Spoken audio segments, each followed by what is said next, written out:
I want to get a check on Starbucks shares this morning because they are nearing an all-time high. They reported a strong second quarter sales. Shares are up almost 4%, or now they're up more than 4%. Again, it's a turnaround, and it's also a question of the consumer. Clearly, there is still healthy spending. We've seen that in the macro data. So Starbucks shares up 4%, and Bloomberg The Close anchor Romaine Bostick and Starbucks CEO Brian Niccol join us now. Romaine?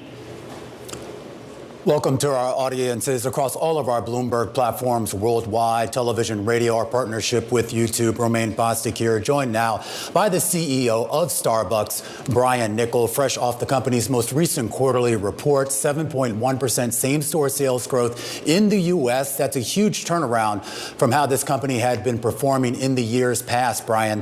When you look at that growth in the most recent quarter, was that based on transactions? Was that based on volume in the store? Was that based on higher prices? Yeah, well, good morning, Romaine. And yeah, look, we had a terrific quarter around the world. And yes, the U.S. market definitely stood out for its performance. As you mentioned, we did 7.1% comp in sales. And the thing that is really exciting is it was driven by transactions. So a little over 4%, which just basically means more people were coming into Starbucks every day. And, you know, what I think that really speaks to is the right menu offerings, the right service experience, and then obviously having an entire environment where people felt like they could actually experience the coffee in the moment or the drink and the moment that they wanted to have in their local community. When you look at some of the momentum that over the last couple of quarters, 7% in the most recent fiscal quarter, fiscal Q1, I think it was 4%. There are a lot of questions about the full year guidance that you gave, which seems to suggest a potential slowdown in the second half of the year, 5% comp sales growth, and in terms of consolidated revenue, you're guiding to flat. What's going on there? Yeah, well, so look, if you look at the first half of the year, we ended up being about a 5%. And when we look at the back half of the year, we took up our guidance from 3 or better to 5 or better to finish the full year. And, you know, the good news is we had great momentum in the second quarter. That momentum has continued into April, and we'll see how it plays out throughout the year. Obviously, there's a lot of, different things happening in the world right now that we want to make sure we are prepared to handle, and we don't want to get ahead of ourselves. But we're optimistic about what the business can deliver, and we're very optimistic about where Starbucks goes from here. On the guidance, obviously, the good news is we think we've got the right plans to drive the top line. We've got the right plans to work the cost side of things so that we'll also see it flow through. So we're really excited about where we are. Have you seen any impact yet on consumer behavior because of what's been going on with regards to higher energy prices, inflation? You know, we've not seen that affect the consumer behavior at Starbucks. And the thing that I'm really excited about is our sales growth and our transaction growth was supported by just about every income cohort. We had growth in every income cohort. And I talked about this a little bit in the call, which I really do think is something to remember, which is when Starbucks does the experience right, our coffee house leaders, our baristas create that moment of connection, that craft experience, the customization that our customers want at the speed at which they want. People come back saying, you know what, that was well worth it. And, I think the fact that we can give you just a little touch of luxury, regardless of where you fall in the income scale, people appreciate it, whether it feels like a little bit of a splurge or whether it feels like, an affordable premium experience.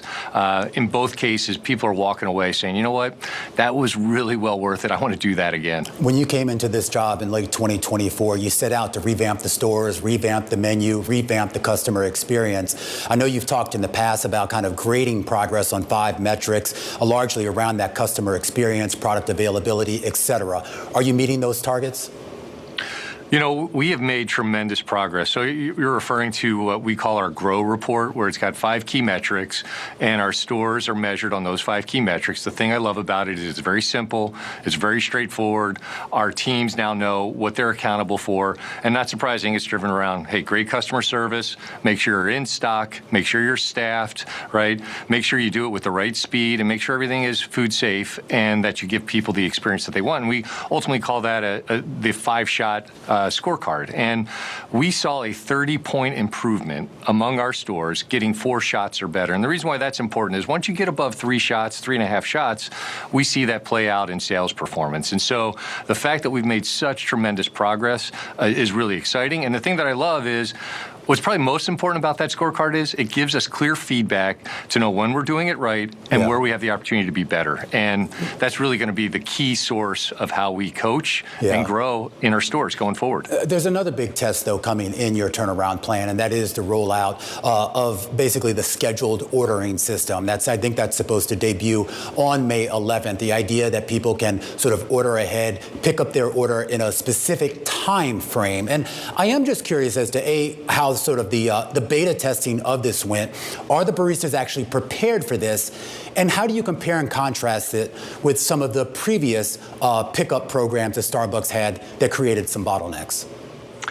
Yeah, well, look, the whole reason why we're doing this is to make sure that we are solving that bottleneck issue. So the good news is we don't have a demand problem when it comes to mobile order, right? Our customers want to have that access point. The good news is with our Smart Queue technology, we've done a much better job of sequencing orders between the cafe, the drive-through, delivery, and mobile order pickup.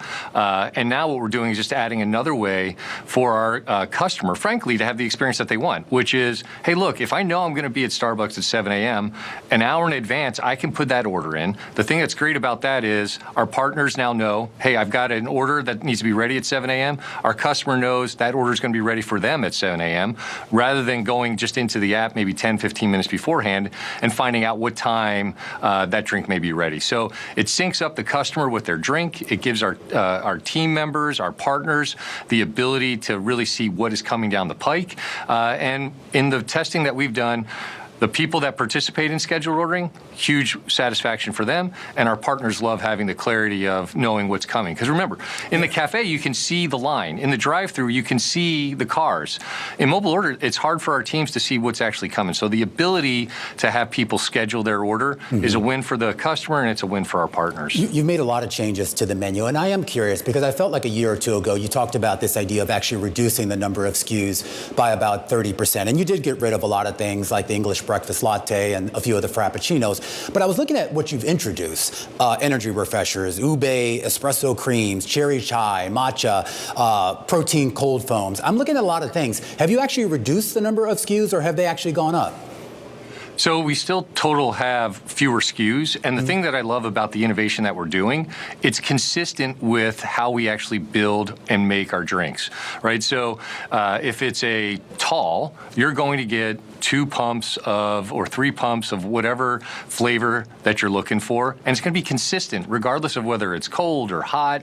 It's going to be consistent. So what we did is we standardized the builds so that it gave our partners clarity on how to make these products. And you know, the other thing I love about this is a lot of the products that we've come out with that were probably like nostalgic or, you know, favorites from the past, the ideas came from our partners saying like, hey, you should really think about doing X. And right now we're having tremendous success with mango.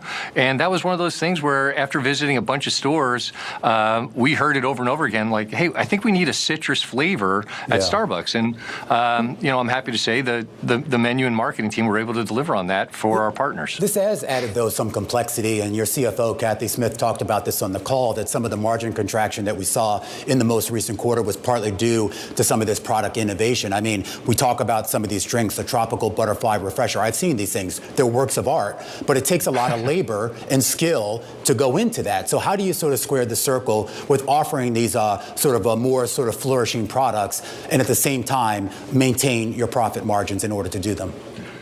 Yeah, look, I think this is one of the things we still have work to do on, which is making sure that the supply chain and the technology that supports the supply chain results in us being the most efficient we can be with our ingredients, the timing of when they show up, and the timing of how we replenish. And so we're working on that. We're making great progress. You know, by the end of this year, we will get to a place where we'll have 90% of our stores having daily deliveries and 24-hour replenishment. And the reason why that's important is that supports then each coffee coffee house uniquely with how they are ultimately, how many of those tropical butterfly refreshers that they sell can then be supported accordingly. So that's what Kathy was referring to, is we're still working through how do we manage that supply chain better? Because, look, we have a really simple principle.